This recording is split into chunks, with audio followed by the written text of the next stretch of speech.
Okay, so let's talk about linear transformations. So first and foremost, you have to have a function. So here we got our header that says the function's name is t, and its domain is Rn, for whatever n is, must be some positive integer. And then in the codomain is Rm, so m must also be a positive integer. And remember, n and m are different symbols, so that means they could be different values, but there's no reason to expect that the number of coordinates of an input vector must be the same as the number of coordinates of an output vector. Okay, so but essentially at this point we've got a vector function. We'll call it t. So the definition goes like this. That function t is a linear transformation if the following two properties are satisfied. So let's look at these properties. The first one says that if you have two input vectors, u and v, so in other words, they belong to Rn here. So you've got two input vectors, they got to be in the domain. The left-hand side of this equation, you're adding them together and then plugging the result into the function t. But on the right-hand side of the equation, you're plugging them each separately into the function t and then adding the results together. This first condition is saying that those have to be the same, those have to result in uh, the same vector regardless of which method you use. So that's why it's an equation, right? So they have to be the same. And not just for some vectors, u and v, but for every vector u and v in Rn, or in the domain, right? The second condition is if you've got an input vector and some scalar, c, then the following is true. So on the left-hand side of the equation, what's happening? The vector u, which is in Rn, is being multiplied by the scalar c. So if you multiply a vector by a scalar, you're not changing the number of coordinates. So c times u, the scalar product, that's also a vector in Rn. So it makes sense to plug it into t. So that's what's happening on the left-hand side of the equation. On the right-hand side of the equation, you've got an n-dimensional vector u being plugged into t. The result is going to be an m-dimensional vector, and you know that because Rm is the codomain of t. So this is an m-dimensional vector here. But you can also multiply it by a scalar c. You just multiply each of the coordinates by c, right? So that's another way to perform a calculation. First plug the vector into t and then multiply by the scalar afterwards. This condition is saying that those need to give you the same result, no matter what the vector u is in Rn and no matter what the scalar c is in the reals. So we've seen an example of a function that doesn't satisfy condition 1 and is hence not a linear transformation. This example over here, right? This function f that was defined in this fashion, we saw that if we let this vector x be given as pi over 2, 0, and this vector y be 0, pi over 2, then if you work out f of x plus y, so add the vectors together first and then plug it into f, we got one result. But if you plug them into f separately and then added them up, we got a different result. So that's an example of a function that's not a linear transformation. But this example, here, the function is called t, and its domain is R2, and its codomain is also R2, meaning it's going to take a two-dimensional vector as input and give back a two-dimensional vector as output. This example is asking us to show that this actually is a linear transformation. So how do you do that? Well, we have to verify the two conditions of a linear transformation, right? So, but we have to be careful. We can't just pick specific vectors and plug them in and then show that it works in a couple of specific cases. That's not enough, because condition 1 has to be true for every possible input vectors u and v, and condition 2 has to be true for any possible input vector u and any possible scalar c. So we have to be careful about the way we do this. So here's the strategy. We're going to pick a couple of vectors in Rn, but I don't mean specific vectors, I mean general vectors. So we're going to say let's let u be the vector u1, u2, and v be the vector v1, v2. And those are both general vectors in R2. So we've got specific vectors now, but their coordinates are not specific, right? Their coordinates are just general labels that could be any real numbers. So this is the most general two input vectors you could possibly have. Now we're going to show that this equation is satisfied. And we're going to do it by starting with the left-hand side and then gradually working it into the right-hand side, applying only the rules of vector arithmetic as well as logic, okay? and we're going to hopefully end up, our goal is to end up now with the right-hand side. And if we can do that, then we'll have successfully showed that the condition is true for any possible vectors u and v. Okay, so what's t of u plus v? Well, one way to write that, we want to add the vectors u and v together first and then apply t to the result, right? So that's going to be t of u1 plus v1, u2 plus v2, right? What's happening here? This is what you get if you add the vectors u and v together, which is what we have to do first. And then we're applying the t afterwards. Okay, it may help to, I'm going to interrupt myself here and just make a comment about notation, because there's a couple of different notations that you can use when you're talking about plugging vectors into a function. Okay, so in this case, this is the vector x1, x2 being plugged in to the function t. This is no different than if I were to write the following. If I were to write this as t of x, where what's x? X is the vector x1, x2, right? It's the same meaning. If I use this notation and it's understood that x is actually this vector, then this notation means exactly the same as this notation. Okay, so over here, what you're doing is you got t of u plus v, so figure out what u plus v is, that's this, and then apply t. So then that's where this comes from. Okay, so that's all we've done is just add the vectors u and v together. Now we're going to apply t. And we're going to use this definition to do it, because this gives you a recipe to follow for computing the output vector. Okay, so the output vector is going to have two coordinates. The first coordinate, let's look at how this is calculated. You take the first coordinate of the input vector and you subtract the second coordinate of the input vector. So that's going to give us the first coordinate of the input vector is u1 plus v1. The second coordinate of the input vector is u2 plus v2. Okay, so that's our first coordinate. Now what about the second coordinate? Well, it looks like you just take the second coordinate of the input vector and multiply it by 3. So if we do that over here, our second coordinate of the input vector is u2 plus v2. And that is our application of t. Okay, and I want to point out, this is a common error I see people make, especially when they're just starting to learn this proof technique. As I see a lot of students do this, they'll still write the t. That demonstrates that you don't understand when you've actually applied the function t, and it's going to lead to confusion, right?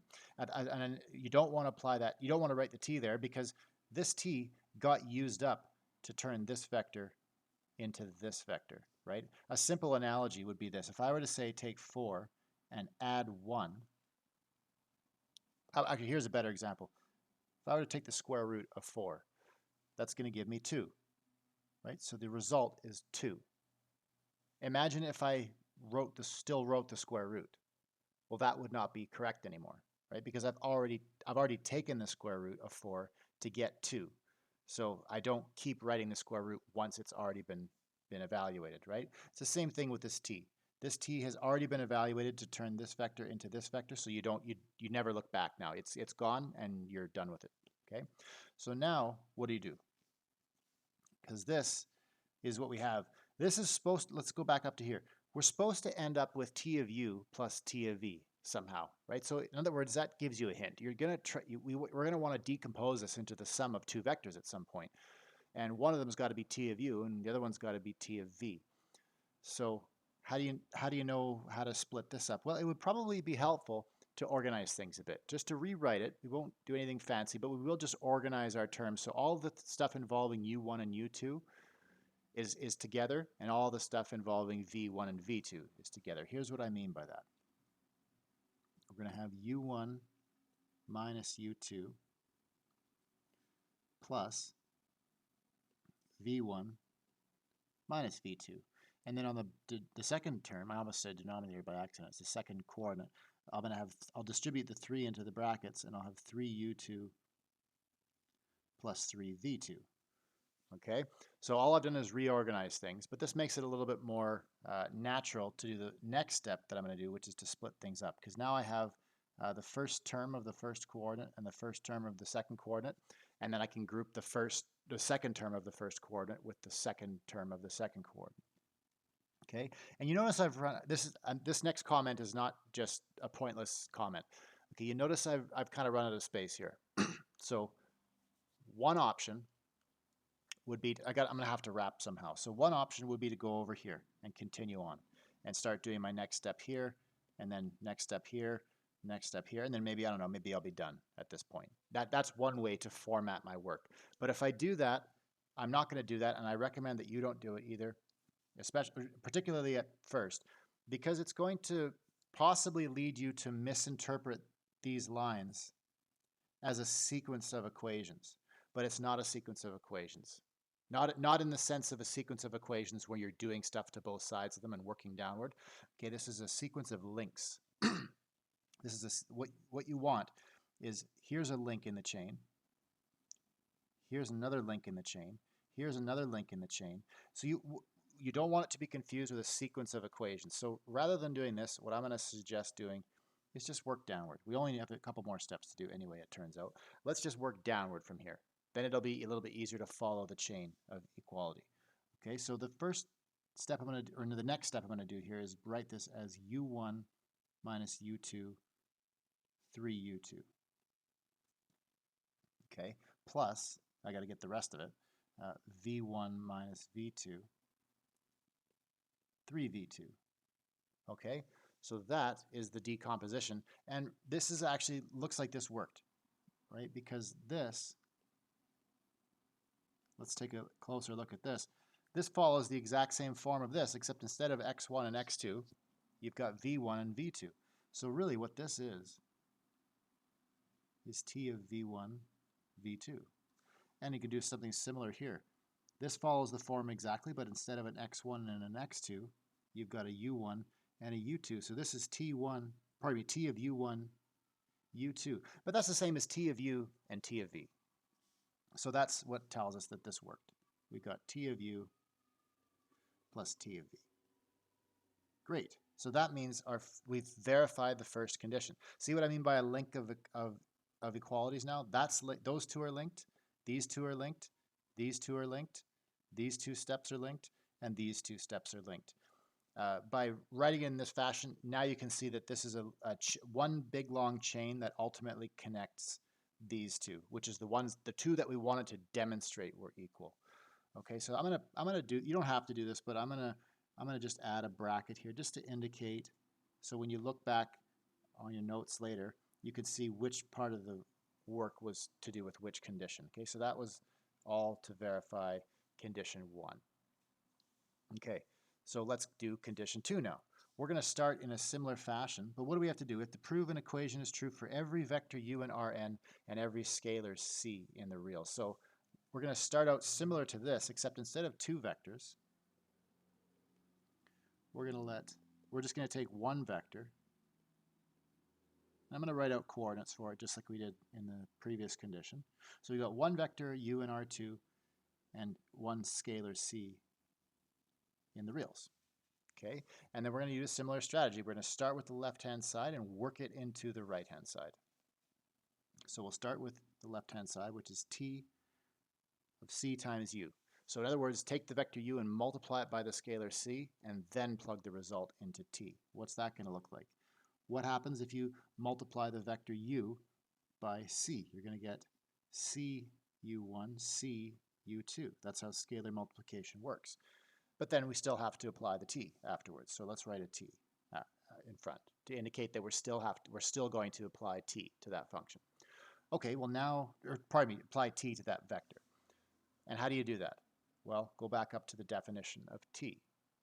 Right? What does t do? It computes a two-dimensional vector where the first coordinate is the difference of the two coordinates. So you're going to have cu1 minus cu2. And then the second coordinate, again, you multiply the second coordinate of your input vector by 3. So you're going to have 3 times cu2. All right? Now, we're going to need to split this up again somehow, or maybe, is there anything we can do to organize? Well, I kind of interrupted myself there, but let's go back, before I say any more, let's go back up to the equation and remind yourself, where are you going to end up? You want to end up with c times t of u. So really, you want c times something, right? So in the end, we're going to want to be able to pull this c out somehow. So it helps to write it in this form. Let's write it as c times u1 minus u2. I can factor the c out of these two terms, right? And then I can, the second term, or second coordinate, sorry, I can write this as c times 3u2. Just, it's the same three numbers being multiplied, but they're just real numbers, so I can change the order however I like. And now it's more apparent that I can pull out the c. And I can write this as c times u1 minus u2, 3u2. And then this worked out again, right? Because this, you're hoping that this is t of u, because then you're going to have c times t of u. And that's exactly what happened, right? This is exactly t of u1, u2. But u is u1, u2. So that means this is really just c times t of u. So that completes the proof of the second condition. Okay, so our second condition is justified as well now. So now once you've done that, and only then, now that we've verified conditions 1 and condition 2, we can say, therefore, this is the fun part, therefore t is a linear transformation.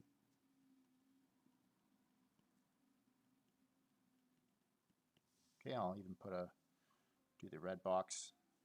It's kind of satisfying to do that because we've done the work. So now we get to reap the reward and draw the conclusion that we wanted.